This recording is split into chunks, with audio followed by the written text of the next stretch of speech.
Lectura del Santo Evangelio según San Mateo. Gloria a ti, Señor. En aquel tiempo vio Jesús al pasar a un hombre llamado Mateo, sentado al mostrador de los impuestos, y le dijo: sígueme. Él se levantó y lo siguió. Y estando en la mesa en casa de Mateo, muchos publicanos y pecadores que habían acudido se sentaron con Jesús y sus discípulos. Los fariseos, al verlo, preguntaron a los discípulos: ¿cómo es que vuestro maestro come con publicanos y pecadores? Jesús lo oyó y dijo: no tienen necesidad de médico los sanos, sino los enfermos.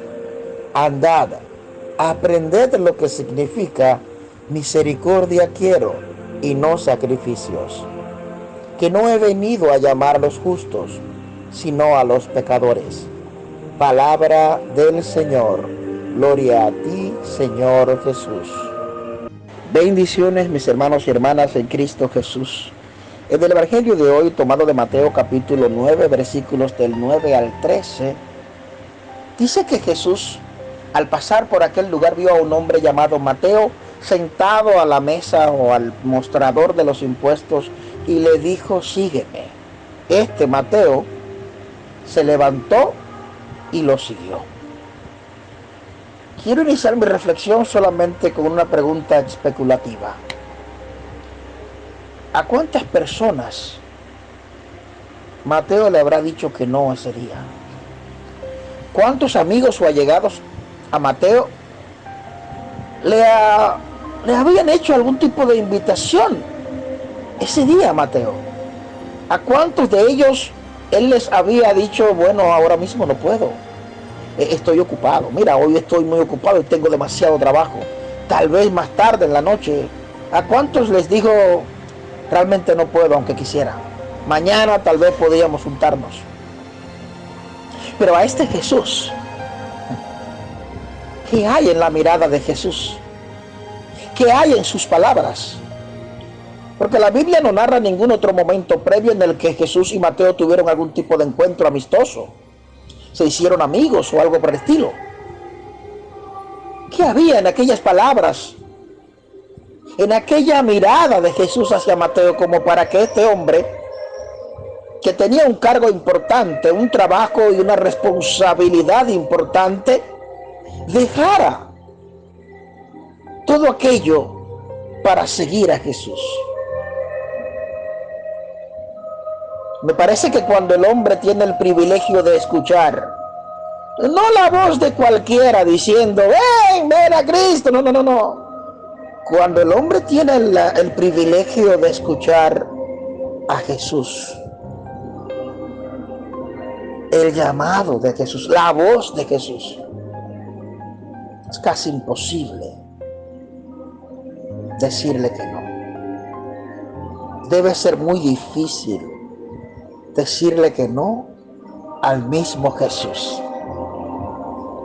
Pero bueno, esta ocasión abre otra ocasión en la que Mateo invita a Jesús a su casa y le prepara un banquete, y allí acuden otros ex compañeros de trabajo o colegas de Mateo, publicanos, cobradores de impuestos igual que él, y otros tantos pecadores según narra el Evangelio.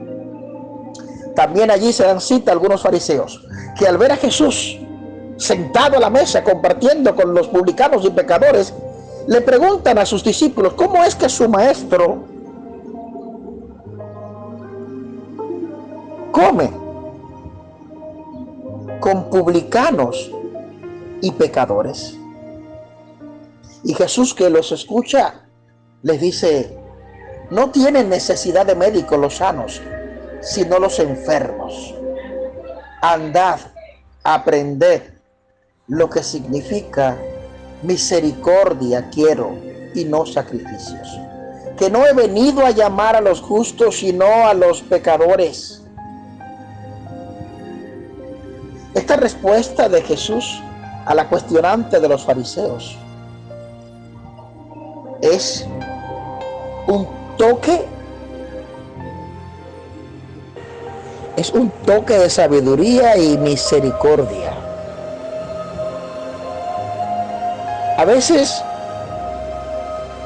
podríamos decir que esta ocasión en la casa de Mateo, es muy parecida a nuestra iglesia hoy día.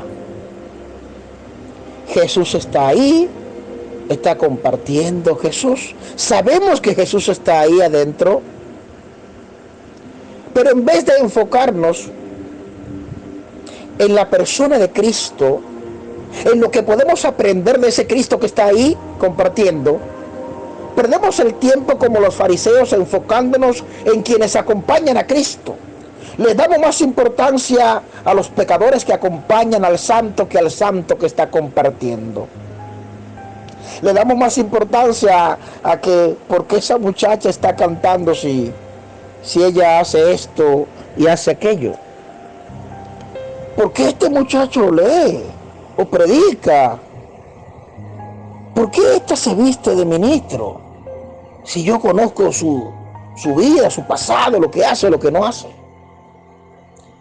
De hecho, cometen el error extremo de dejar de ir a la iglesia porque allí está o asiste fulano, que según mi punto de vista no tiene los méritos para estar ahí. Pero qué tontos somos. Yo sé que Jesús está ahí, pero en vez de ir a nutrirme, a aprovechar todo lo que Jesús me quiere dar, dejo de ir en atención a otras personas. Entonces, yo creo que nosotros tenemos que enfocar o reenfocar nuestra fe. Las razones por las que vamos al templo, las razones por las que asistimos a la iglesia. Y me voy más lejos aún y me disculpo de antemano.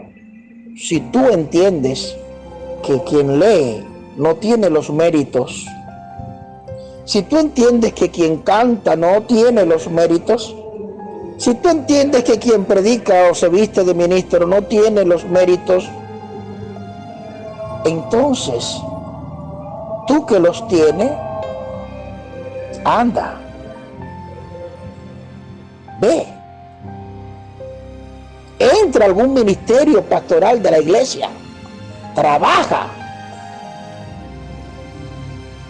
porque de nada nos sirve que los que supuestamente no tienen los méritos son los que precisamente hacen el trabajo, cuando los que supuestamente sí tienen los méritos están sentados y no son capaces de hacer nada. Es una decisión de libertad. O vas a la iglesia por Cristo,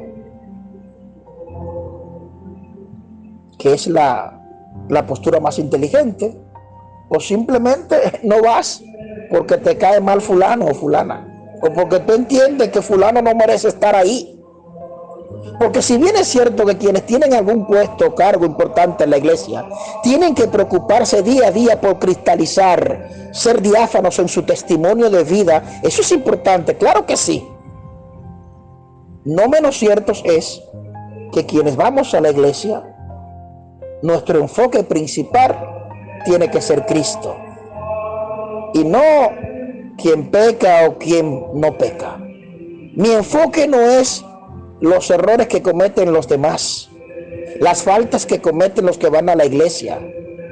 Mi enfoque debe ser a quién voy a buscar a la iglesia, con quién voy a reunirme en la iglesia, a quién voy a adorar a la iglesia, a quién voy a alabar a la iglesia, cuál es mi mayor necesidad espiritual y quién de todos los que están en la iglesia puede suplir esa necesidad, que es Dios, que es Cristo Jesús.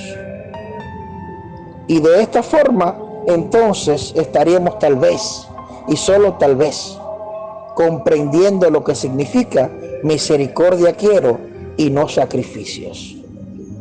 Practicar la misericordia a veces es simplemente no enfocarme en el error y en el pasado, ni en las faltas que cometen los demás, sino en las cualidades positivas que estos tienen, y por ellas dar gracias a Dios.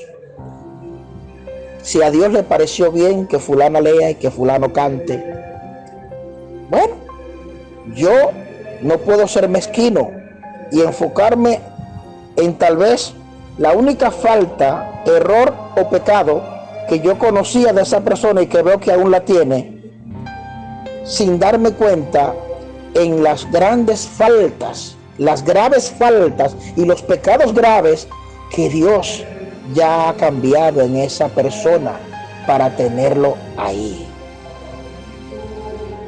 Eso es misericordia quiero y no sacrificio. Enfócate en lo bueno de tus hermanos y pide a Dios que siga sanando aquello que está mal en ellos y también en ti. Que Dios te bendiga hoy y siempre. Amén.